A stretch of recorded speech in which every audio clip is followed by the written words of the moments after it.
नमस्कार दोस्तों, मैं भरत शाह ब्राइटन कॉर्नर अल्मोड़ा से। मैं हूं आपको सुना रहा अपने जीवन की अनटोल्ड स्टोरी, जिस स्टोरी में मैं पहुंच गया था। भीम करोली महाराज के मंदिर में दर्शन करने के बाद मुझे मिल गई थी दिशा और मेरा हो गया था कुमाऊं विश्वविद्यालय में एडमिशन पर्यटन डिप्लोमा में। और पर्यटन डिप्लोमा का एक छात्र होने के नाते मुझे करना था ऑल इंडिया टूर। मुझे अकेले नहीं करना था, मुझे करीबन 28 अपने साथियों के साथ करना था। और उस वक्त जो हमारी यात्रा होने वाली थी वो होने वाली थी एक कुमाऊं मोटर ओनर्स की बस के द्वारा, और जो बस एक ऑर्डिनरी बस थी। उस यात्रा का सफर शुरू किया हमने 8 अप्रैल सन 1984 को नैनीताल से लखनऊ पहुंच। लखनऊ नवाबों का शहर था, जहां की तहजीब, भाषा और दृश्य अपने आप में हमें बहुत ही आकर्षित लगे।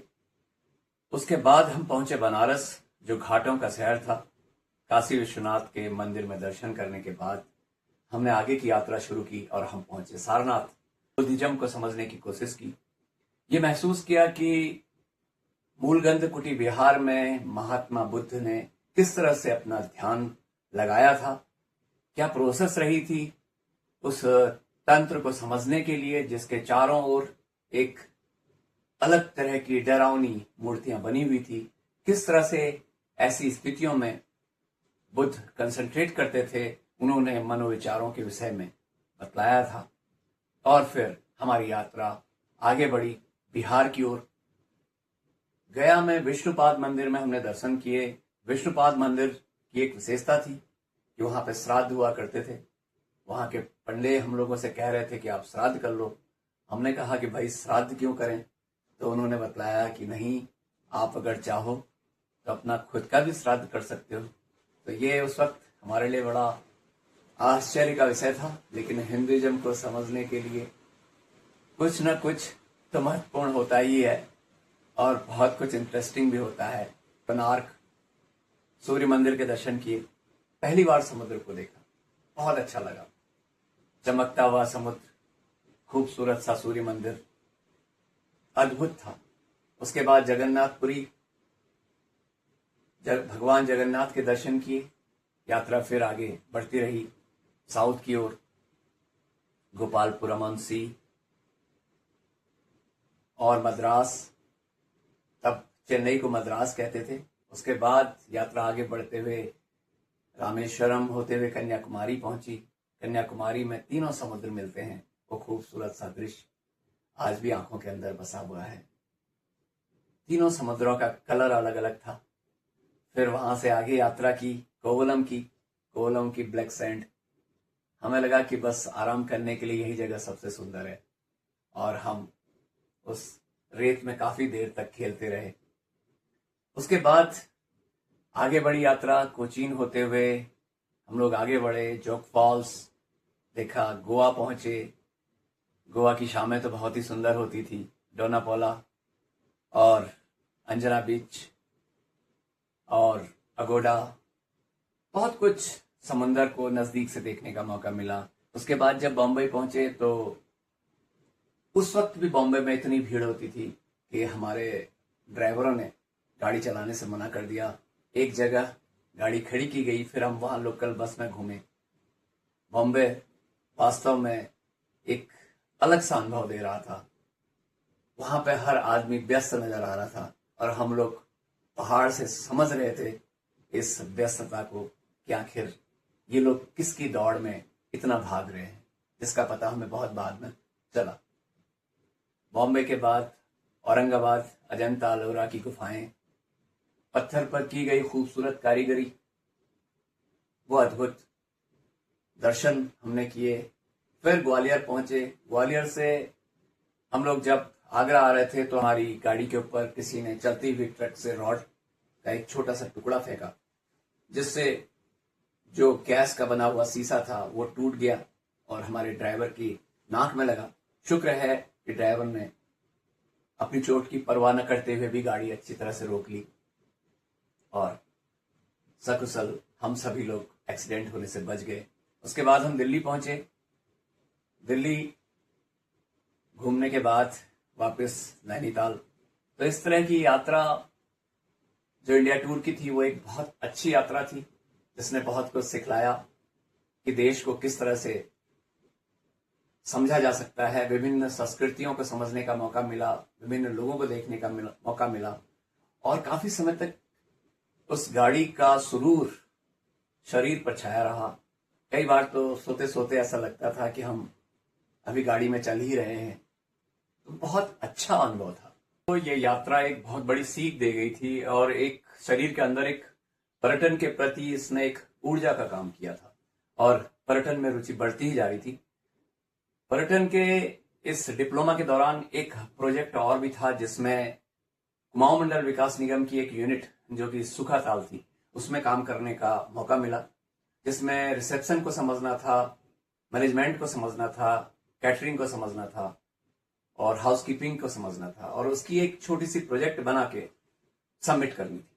वो करीब 1 महीने का हमारा प्रोजेक्ट था, जिसके लिए हमने ज्वाइन किया था। मैं अपने दोस्तों के साथ उस प्रोजेक्ट को ज्वाइन करने के लिए कुमाऊं मंडल की यूनिट में गया। जब मैं रिसेप्शन में था तो मुझे एक पर्यटक ने पूछा कि आप मुझे मायावती, लोहा घाट, एबट माउंट और पाताल भुवनेश्वर के बारे में कुछ बतलाइए। मैं इसके बारे में अननोन था, तो मुझे लगा कि यदि मैं पर्यटन में कुछ काम करना चाहता हूं तो मुझे जरूर इन जगहों को देखना चाहिए। उस वक्त के दौर में अधिकतर हम लोग बस से ही यात्रा करते थे, तो मैंने फैसला किया कि बस से ही इन जगहों को घूमा जाए। तो पहले दिन नैनीताल से सीधे पहुंचे चंपावत। चंपावत में बालेश्वर का बहुत सुंदर मंदिर है, और दूसरे दिन वहां से ट्रैक शुरू किया जो मायावती को निकलता है।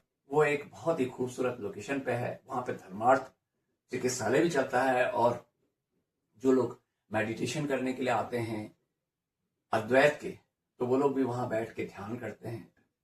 वहां से पैदल लोहा घाट, फिर लोहा घाट से पैदल एबट माउंट। एबट माउंट में पुराने ब्रिटिश बेंगलोज हैं, एक सुंदर सा मैदान है, खूबसूरत चर्च है, और उसकी भी अलग अलग कहानियां हैं। एक छोटा सा ग्रेवयार्ड भी वहां पर है। वो सब देखने के बाद मैं गया पाताल भुवनेश्वर। पाताल भुवनेश्वर जाने के लिए उस वक्त बस सिर्फ गंगोली हाट से आगे एक जगह है गुप्तड़ी, वहां तक जाती थी। गुप्तड़ी से पैदल ट्रैक करना पड़ता था। पैदल ट्रैक करके जब पाताल भुवनेश्वर पहुंचा तो वहां दान सिंह भंडारी जी से मुलाकात हुई, जो उस गुफा को देखते थे। उन दिनों गुफा कॉमन नहीं थी, लोग लकड़ी के छिलके लेकर के जाया करते थे, और जब कुछ लोग वैसे जाते थे तो वो लैंटर्न लेके जाते थे।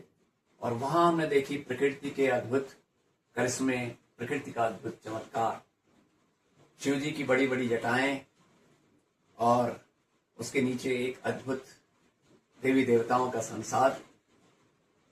धर्मयुग, कलयुग, द्वापर युग, सभी कुछ वहां पे था।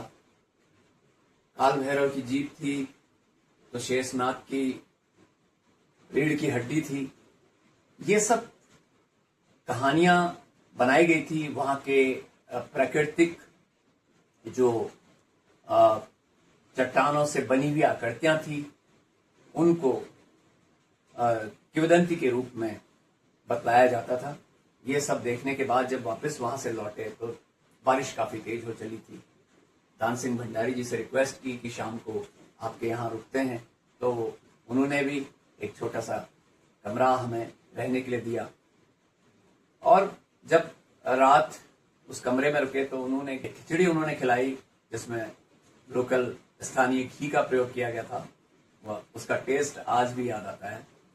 किस तरह वो यात्रा संपन्न हुई, और थोड़ा सा अपने पहाड़ को जानने का मौका मिला, और वापस नैनीताल। अब साल गुजरने को था।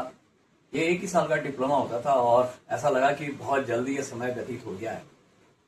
अब एग्जाम की तैयारी थी, और एग्जाम की डेट वैसे भी लेट होती जा रही थी। तो तय किया गया था कि 1 नवंबर से एग्जाम होंगे, लेकिन इत्तेफाक से 31 अक्टूबर सन 1984 को इंदिरा गांधी की डेथ हो गई, और उस हत्या की वजह से पूरा देश हिल गया, और हमारे एग्जाम भी पोस्टपोन हो गए। फिर ये एग्जाम 15 नवंबर के करीब में हुए और किसी तरह से एग्जाम देने के बाद हमने रिजल्ट का इंतजार किया। मेरे साथ के लोग सब अपने आप को नौकरी के लिए तैयार समझ रहे थे। कई लोगों को उम्मीद थी कि कुमाऊं मंडल विकास निगम में हमें जॉब मिल जाएगा, क्योंकि 1983 के बैच के कई लोगों को एम्प्लॉयमेंट मिल चुका था। लेकिन मेरा मन कुछ और ही कह रहा था। तो फिर मैंने कुछ मन के अंदर संकल्प किए, कुछ इरादा किए और फिर मैं उस ओर मैंने प्रयास भी किया। तो वो बताऊंगा आपको अपने अगले एपिसोड में। तो देखते रहिए मेरी अनटोल्ड स्टोरी। धन्यवाद।